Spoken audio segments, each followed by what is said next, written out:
রাধে রাধে ভক্ত বন্ধুরা, যেমনটা কি তোমাদের বলেছিলাম চন্দন যাত্রার দ্বিতীয় দিনের জন্মবেশ নিয়ে চলে এসেছি আজকে। তো চলো, কুড্ডুবাবুর স্নান হয়ে গেছে, আজ আর দেরি না করে একদম কুড্ডুবাবুর শৃঙ্গার করব। সাথে শোনাবো তোমাদের ভগবানের বাৎসল্য রসের জন্মলীলা। তো চলো শুরু করা যাক। অনেকে আবার আমি যেভাবে কুড্ডুবাবুকে চন্দন শৃঙ্গার করে দিই সেটার নাম দিয়েছে ইস্কন পদ্ধতিতে চন্দন শৃঙ্গার। সে যাই হোক না কেন, এটা আমার স্টাইল, আমি এভাবেই করি। চলো এবার তোমাদের একবার স্মরণ করিয়ে দিই ভগবানের জন্মলীলার কথা। প্রচণ্ড দুরাচারী রাজা কংস একদিন হঠাৎ দৈববাণীতে শুনতে পেলেন তার বোন দেবকীর অষ্টম গর্ভের সন্তান হবেন তার মৃত্যুর কারণ। ততদিনে যদুবংশীয় বসুদেবের সাথে কংসের খুড়তুতো বোন দেবকীর বিবাহ সম্পন্ন হয়ে গেছে। কিছুদিনের মধ্যেই দেবকী গর্ভবতী হলেন। শুরু হলো কংসের অত্যাচার। বসুদেবের দেয়া কথা মতো তাদের প্রতিটি শিশুকে তারা তুলে দেবেন কংসের হাতে। এই কথায় অত্যাচার কমলেও বসুদেব এবং দেবকীর স্থান হয় কারাগারে। দেখতে দেখতে 7 জন শিশুকে তারা কংসের হাতেও তুলে দেয় এবং কংস তাদের নৃশংসভাবে হত্যা করে। তারপর আসে ভাদ্র মাসের কৃষ্ণপক্ষের অষ্টমী তিথি। চারিদিকে প্রচণ্ড ঝড় ও মুষলধারে বৃষ্টিতে আচ্ছন্ন।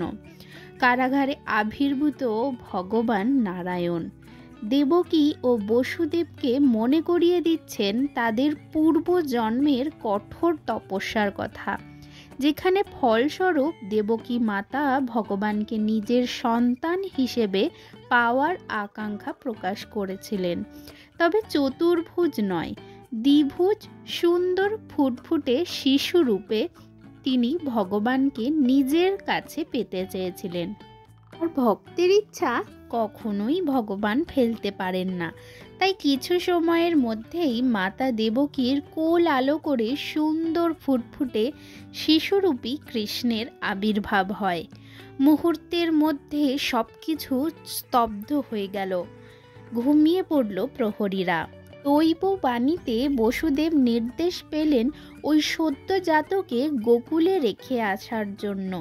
প্রচণ্ড ঝড়ের মধ্যেই বসুদেব অদ্ভুতভাবে খুলে যাওয়া কারাগারের দরজা পেরিয়ে চললেন গোকুলে নন্দ মহারাজের আলয়ের উদ্দেশ্যে। কিন্তু মাঝে যে যমুনা নদী পেরোনো মুশকিল হবে। একটি ভেসে আসা ঝুড়িতে কৃষ্ণকে রেখে চললেন নদীর মাঝখান দিয়ে। জল ফুলে ফেপে উঠেছে, কিন্তু সেটা বসুদেবের বুক পর্যন্তই পৌঁছাচ্ছে, তার উপরে নয়। কিন্তু হঠাৎই যমুনা চঞ্চল হয়ে উঠেছে। অন্যদিকে বৃষ্টি থেকে রক্ষা করতে ভগবানের শেষ নাগ মাথায় ছায়া হয়ে চলেছেন তাদের সাথেই। ছোট্ট কৃষ্ণ যমুনার গতিবিধি বুঝে নিজের ছোট্ট চরণ যুগল ঝুড়ি থেকে নামিয়ে দিলেন।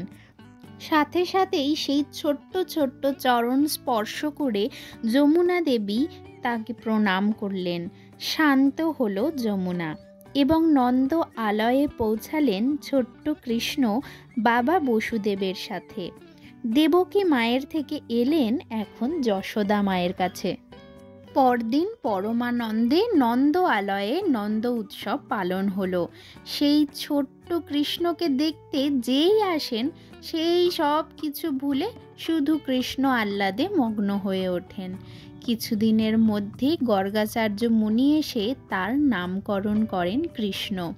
এভাবেই রোহিণী মাতা এবং যশোদা মাতার আদরে ধীরে ধীরে নন্দ আলয়ে বেড়ে উঠতে থাকলেন কৃষ্ণ, আর সম্পন্ন করলেন তার বাৎসল্য রসের বাল্যলীলা।